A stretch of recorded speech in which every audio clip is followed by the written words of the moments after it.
তোমার মা আর তোমার বাবা যদি বৃদ্ধ আর বৃদ্ধায় পরিণত হয়ে যায়, আর তোমার শরীরে শক্তি থাকে, বিদেশ থেকে ইনকাম করে বাড়িতে আসো, মা বাবাকে যদি শ্বশুর আর শাশুড়ির থেকে কম ভালোবাসো, আর মা যদি কষ্ট পেয়ে একবার বলে উফিউ ওয়ালা তানহারহুমা ওয়া কুল্লাহুমা কওলান কারীমা, তোমার মা তোমার বাবা যদি একবার বলে উফ, কি বলে জোরে কোন, উফিউ ওয়ালা তানহারহুমা ওয়া কুল্লাহুমা কওলান কারীমা, যদি ও শব্দ করে আমেরিকার টাকাও যদি পাও, মাতা পিতা যদি রাজি না হয়, কসম করে বলি ওই টাকার কোনো দাম নাই, ঠিক কিনা?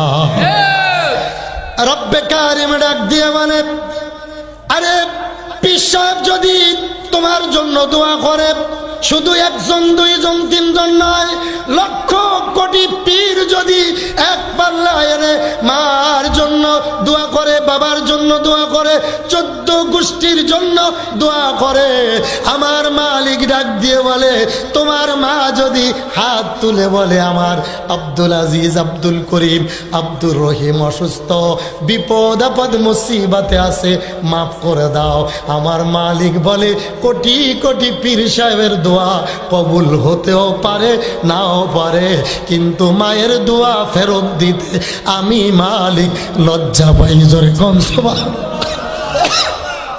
আমি রব্বুল আলামিন মায়ের দোয়া ফেরত দিই না, বাবার দোয়া ফেরত দিই না, ঠিক কিনা? জোরে কোন। মা বাবা এমন একজন জিনিস, মা বাবা এমন রহমত, নবীজি বলেন তোমার মা তোমার জান্নাত, তোমার মা তোমার জাহান্নাম, ঠিক কিনা? জোরে কোন।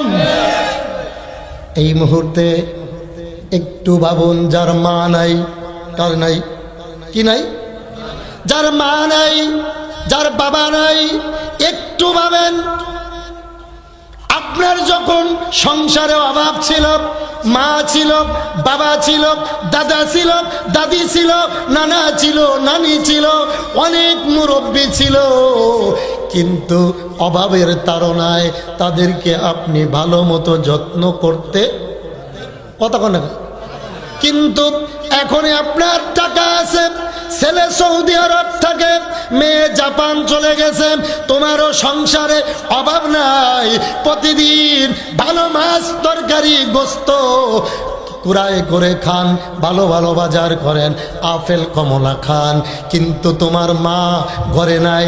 যদি আজ মা বাবা ঘরে থাকতো কত ভালো লাগতো। এমন লোক আছেন কিনা এমন কষ্ট লাগে, মা যদি থাকতো কত আনন্দ হতো। এমন আফসোস আমাদের দুই একজনের আছে না নাই? আমি এবার দেখেছি, বিশ্বাস করেন মুসলমান, আমি এই যে সারা বাংলাদেশে মাহফিল করে যে টাকা পেয়েছি, গত মাসের মনে হয় 5 তারিখে আমার মাকে 53,000 টাকা দিয়ে এক জোড়া কানের জিনিস বানাই দিছি, তৈরি করে দিছি। আমি নিজে হাতে, আমার স্ত্রী আর আমি দুইজনে 2 কানে মাকে পরাই দিছি।